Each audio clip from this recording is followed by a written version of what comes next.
Hello, boys and girls. The last time you gathered to learn about insects, you were joined by a fly, an insect with whom you are surely familiar. I am also a very common insect that loves to live in bathtubs or under kitchen sinks. My cousins and I often hide during the day, so you may not notice us. Does anyone know what type of insect I am? I am a cockroach. Do you think I look anything like a fly? There are millions of insects on Earth. At first glance, we may look very different from one another. What are some of those differences? What are some ways we are the same? Some insects, like butterflies and grasshoppers, have wings, whereas others, like fleas and microscopic lice, don't. Some eat plants and others eat animals, but all insects have certain features in common. I am here to talk about what makes an insect an insect. Our name should give you a clue. An insect's body is built in sections or parts, 3 parts to be exact. We'll use one of my friends, the ant, as an example. All insects have a head, a thorax, and an abdomen. The head is the center of an insect's senses, but different kinds of insects can have very different looking heads. The thorax is the middle part of the insect's body. The abdomen is the end of the insect's body farthest away from the head. What do you notice about the heads of these common insects? Do they look anything like yours? Do they have eyes? Yes, they do, but they are different from your eyes. For one thing, many insects have more than 2 eyes. Most insects, like this cricket, have big eyes located on the side of its head. Many insects also have smaller, simple eyes on the tops of their heads. Look closely at this cricket's head. Can you see its eyes? Although some insects see better than others, most insects also use other senses to get information about their environments. Look at this bush cricket. Does it have a mouth? Yes, its mouth is a small hole at the front of its head, surrounded by mouth parts. You and the cricket both use your mouths to taste and eat. Look at the variety of insect mouth parts. Some look like sponges, others look like scissors or needles. An insect's mouth is carefully designed for eating certain types of food. Some insects bite and chew solid foods. Others suck liquids. Still others pierce their foods. For example, cockroaches like me eat just about anything we can find. We have 2 pairs of jaws for biting, cutting, and chewing food as well. Other insects, like the tiny aphids that destroy farmers' crops, have mouth parts that look more like drinking straws. They feed by sucking sap from plant leaves and stems through these tubes. Look how long and sharp this mosquito's mouth part is, perfect for piercing the skin of its prey and sucking its blood. Have you ever been bitten by a mosquito?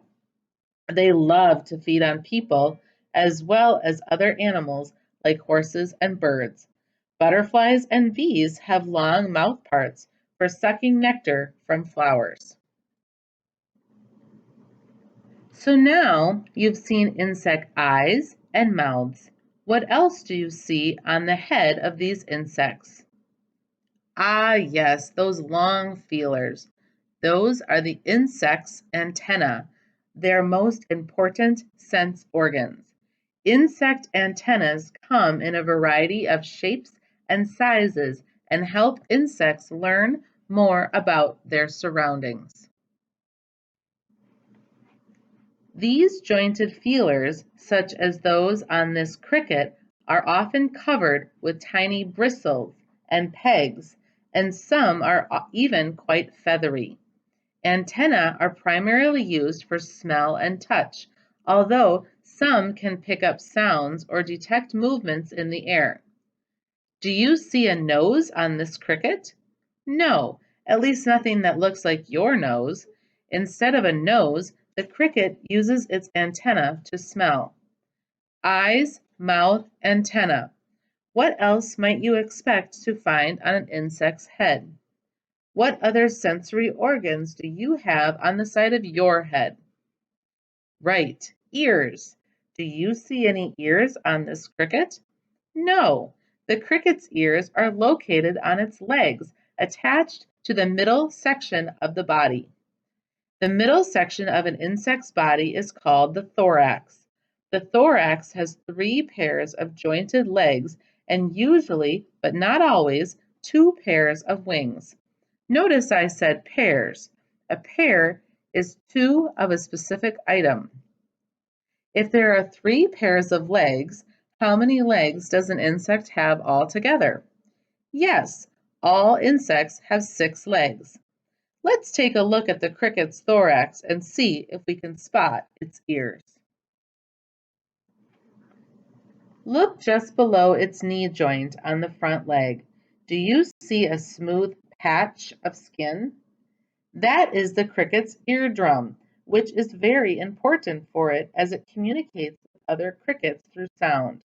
The cricket's eardrum bends in and out to catch the sound waves so it can communicate with other crickets. Insect legs vary according to an insect's lifestyle. How do you think the long, muscular back legs of a grasshopper might help it? That's right, its legs are designed for jumping to quickly escape danger. Have you ever seen the fuzzy legs of a honeybee covered with yellow clumps of pollen that it carries back to its hives? And how do you think the back swimmer beetle's pair of long legs help it in its water habitat? Notice the oar-like sharp oar-like shape of the legs that it uses for paddling. Caterpillars have 3 pairs of true legs on the front part of their bodies, but their long bodies need extra support, so they also have several pairs of stubby legs in back to help them cling to stems and leaves. These false legs are called prolegs. Caterpillars loop along, grasping stems with their front legs or true legs before drawing their bodies up into a loop to hold on with their hind legs or prolegs. Only adult insects have wings, and some insects don't have any wings at all. If an insect does have wings, they are located on the insect's middle section or thorax. Wings allow insects to move quickly from place to place, and they are surely one reason insects have survived in such large numbers for so many years. Insect wings may look very different from one another, but a network of veins support each wing. When it's quiet at night, especially in the summertime, you may hear an interesting chirping noise coming from insects outside. That sound may be a cricket. Cricket's wings have veins. The veins of a male cricket's wings are thicker and shaped differently from many other insects. You'll learn more another day about a cricket, how it uses its wings to make its unique chirping sound. So far, we've looked at an insect's head and its thorax. Every insect body is made up of these 3 sections. What is the name of the third section? The third and largest section is called the abdomen. Do you have an abdomen? Yes, you do. Your abdomen is your belly. Like an insect, your abdomen is where you digest your food or break it down so your body can use it to grow and stay healthy. An insect's abdomen is also the part of the body where the female produces eggs. The abdomen is also where insects breathe. Like you, insects need oxygen from the air to live, but they do not have lungs, and they do not take in air through their noses or mouths. Instead, if you look closely at the cricket's abdomen, you will see a line of tiny holes along its side. That is where insects take in air containing oxygen to breathe. So what makes an insect an insect? Well, it has three body parts: head, thorax, and abdomen. It also has 6 legs, and most insects have wings. But that's not all. All insects are invertebrates, meaning they have no backbone. Instead of having skeletons inside their bodies like you, insects wear their skeletons on the outside.